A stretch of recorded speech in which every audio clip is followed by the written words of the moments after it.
O brasileiro que se classificou também em primeiro lugar, o São Paulo. Dá uma olhadinha na tela aí. Classificação do grupo do São Paulo, passa em primeiro, 13 pontos. O Tadieres, os mesmos 13 pontos, eles trocaram, né? O Tadieres venceu lá, o São Paulo venceu cá, eles tiveram um empate cada um, ficaram com 13 pontos. O Barcelona vai para a repescagem para a Sul-Americana, 6 pontos. E o Cobressal fica só com um pontinho. 2-0.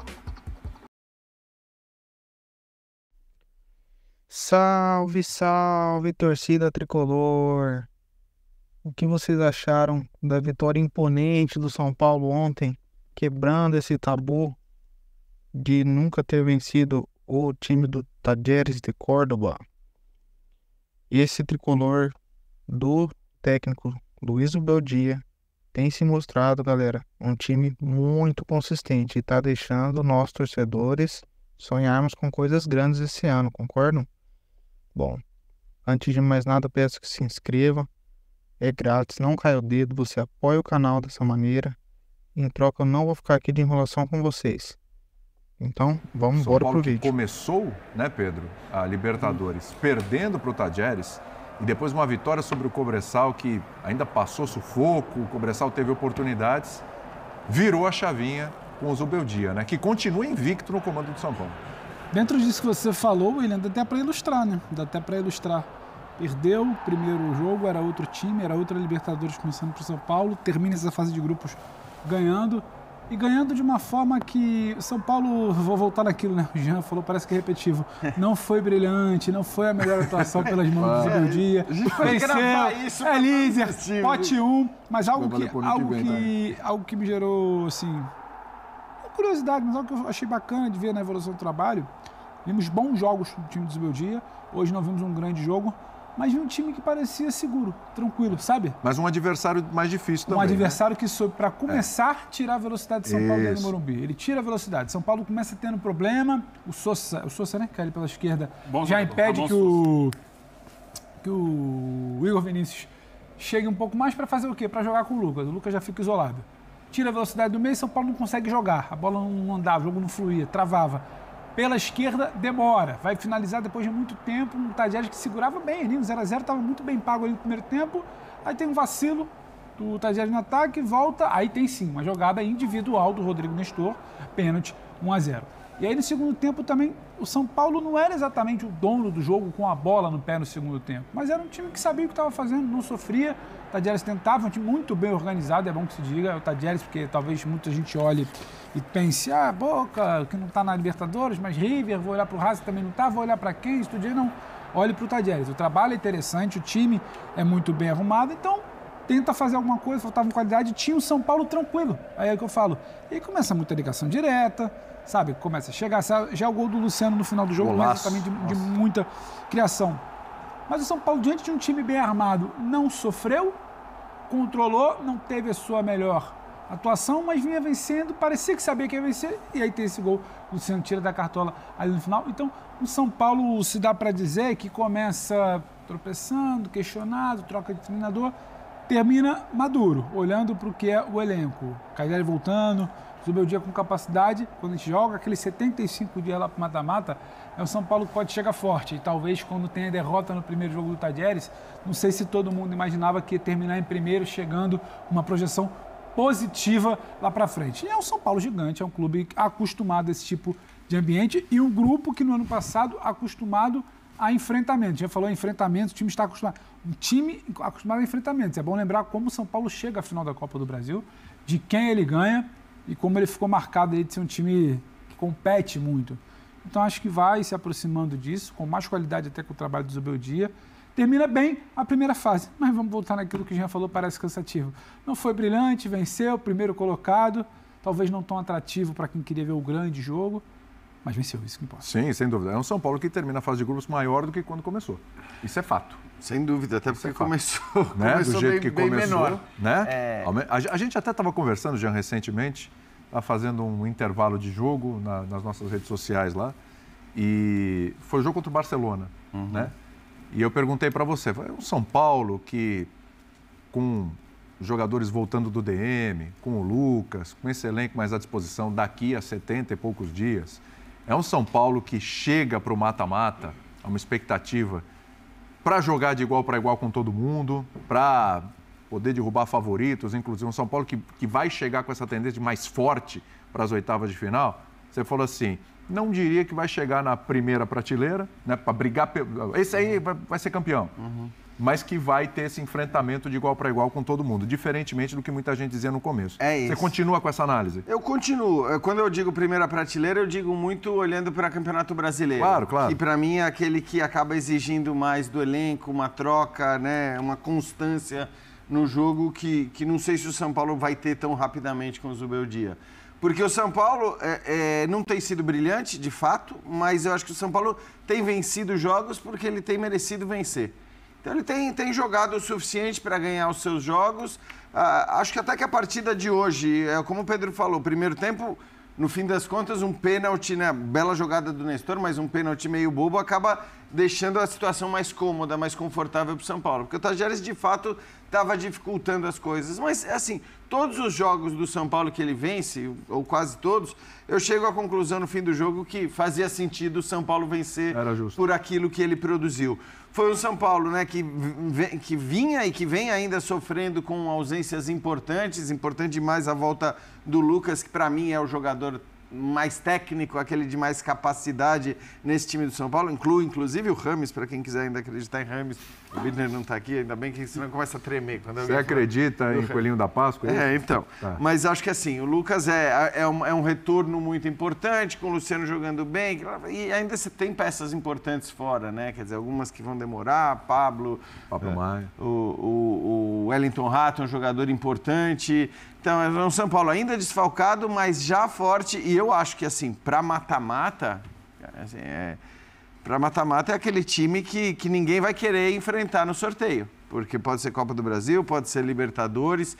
É um time que ali com os seus 11 melhores, focado naquele jogo especificamente, sem ter que dividir atenções. Eu acho que é um time que pode eliminar qualquer um. Aí, para mim, é a primeira prateleira, no sentido de que tem a capacidade grande até de eliminar qualquer outra equipe. Pode ser um time mais bem formatado e sólido, como é o Palmeiras. Pode ser um time mais técnico e com jogadores mais renomados, como é o Flamengo. Aí, acho que no mata-mata tudo fica muito igual. Por isso, talvez até imagino que esse possa ser o caminho do São Paulo para a temporada. Uma priorização muito clara em relação às competições de mata-mata e, claro, levar o brasileiro em alto nível, porque o time e o elenco têm condições disso. É um espírito que passa muito pelo treinador, né? Pois pouca coisa, hein, Kifuri? 9 jogos apenas, mas já passa muito por ele. Não, é um trabalho que está no começo ainda, e hoje, na hora do gol do Luciano, o Zubeldia correu para dentro do campo, foi ali no canto do Morumbi, onde os jogadores estavam comemorando. Isso. O Tite costuma fazer isso também, já há algum tempo não faz, mas acho que deve ser o joelho que está um pouco incomodando.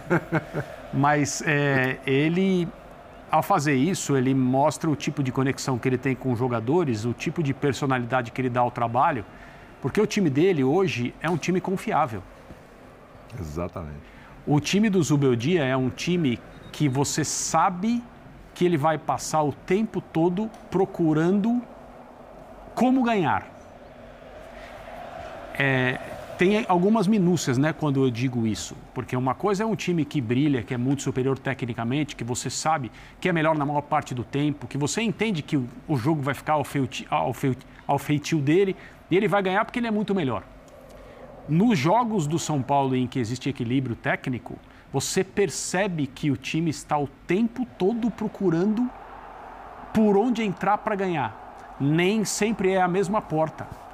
E eu acho que essa comemoração é também porque o Luciano fez um gol bonito e talvez o goleiro tenha tido um pouco de colaboração, muito dependendo da forma como se vê. Eu ia mandar uma mensagem para o Fernando Praza. Toda vez que existe essa dúvida, eu mando uma mensagem. É a melhor fonte possível. Eu mando uma mensagem para o Praz. E o que ele fala, eu falo. Acabou. Porque senão, né? Não é isso? É mais ou menos como... É mais ou menos... Ele entende um pouco mais. É mais ou menos como a Renata Ruel. O que você achou desse momento da arbitragem, essa decisão? Ela, não, foi o erro. É assim. E não deu tempo porque o gol saiu no final do jogo, a gente já estava aqui. Mas amanhã eu mando a mensagem para ele. O São Paulo hoje foi melhor. O São Paulo conseguiu um resultado que tem alguns símbolos, nunca tinha vencido esse adversário. Sim. O técnico nunca tinha perdido para esse adversário. E é mais um jogo em que a competitividade foi inquestionável desde o início. São Paulo não fez um bom primeiro tempo, na minha opinião. Não sei se o Lucas pelo lado direito funcionou como o Zubeldia gostaria que funcionasse.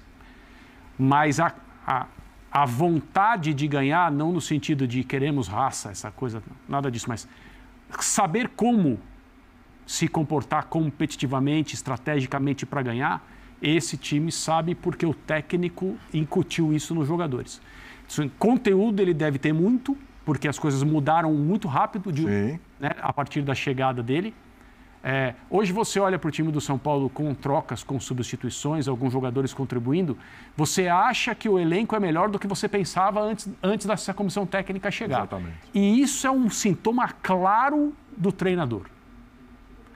Mas antigamente, antes do Zubeldia chegar, você não tinha essa noção, você não tinha essa impressão do elenco do São Paulo. Hoje você tem. E eu só tenho não é uma dúvida, nenhuma crítica, não é nada disso, só uma observação. Um jogo antes da estreia do Zubeldia, que foi o jogo contra o Atlético Goianiense, quando o São Paulo foi dirigido pelo Milton Cruz, fora de casa, o melhor jogador em campo foi o André Silva. E o Zubeldia estava no estádio. E ali você falava, o São Paulo contratou esse jogador numa oportunidade e ele é um cara que está fazendo diferença. Sumiu. O que se fala é que o Zubeldia gosta mais do Juan. E aí são escolhas de um técnico. Você não tem o que questionar. Acabou de tocar num ponto importante aí. Esse Juan é assunto. E não é isso que eu estou fazendo. Eu não estou questionando. Eu só acho curioso que um jogador que meio que pedia a passagem na chegada da comissão técnica não tenha mais aparecido como... E as impressões em relação ao jogo do André Silva eram ótimas. Sim. A gente falou, não, ganhou a titularidade. Até na época do Carpini... Ele mesmo não jogando como centroavante também. Isso. Então, assim, é algo principalmente não jogando. Principalmente saindo da área. É algo só que eu acho que é legal a gente conversar, porque né, dentro dessa ideia do elenco bom, ele está aí. É um ponto importante, porque quando ele começa com o Zubeldia, a gente fala, bom... Isso aumentou até o nível de críticas ao Carpini, mesmo o Carpini já tendo deixado o São Paulo. Verdade. Tá vendo? Não aproveitava o cara tá indo bem pra caramba, tá vendo? Com o Zubeldia tá tendo oportunidade. Só que agora tem o Juan. Inclusive, falando com o São Paulo, porque tem um pessoal, os torcedores do São Paulo, eles têm uma certa desconfiança com o Juan, né? Há um tom de críticas com relação ao Juan, mas o espaço que o Juan tem com o Zubeldia, ele está aproveitando, gente. Hoje fez uma bela jogada ali no primeiro tempo e tal, não resultou em gol, etc. Mas ele tem sido importante. Faz sentido para você o Juan de titular desse time? Na verdade não é titular, né? Tá aguardando a vaga do Caleri. Mas tá chegando, tendo oportunidade. Tendo oportunidade, mais do que o André. Então, quando o Jean estava falando, assim, falou aqui, mesmo não jogando como centroavante, eu fiz a observação, principalmente não jogando como centroavante, porque ele vinha realmente pedindo passagem no time, vindo de trás. Isso. Né, com o Caleri na frente. Acontece que, nesse espaço, ele enfrenta as concorrências de Luciano e Lucas. Agora é com você, colega torcedor. Deixe nos comentários o que você está achando dessa fase espetacular do São Paulo Futebol Clube. E logo mais eu pretendo também postar aqui o vídeo com os melhores momentos do jogo, tá? Por enquanto é isso. Eu agradeço demais a você que assistiu até aqui e um forte abraço.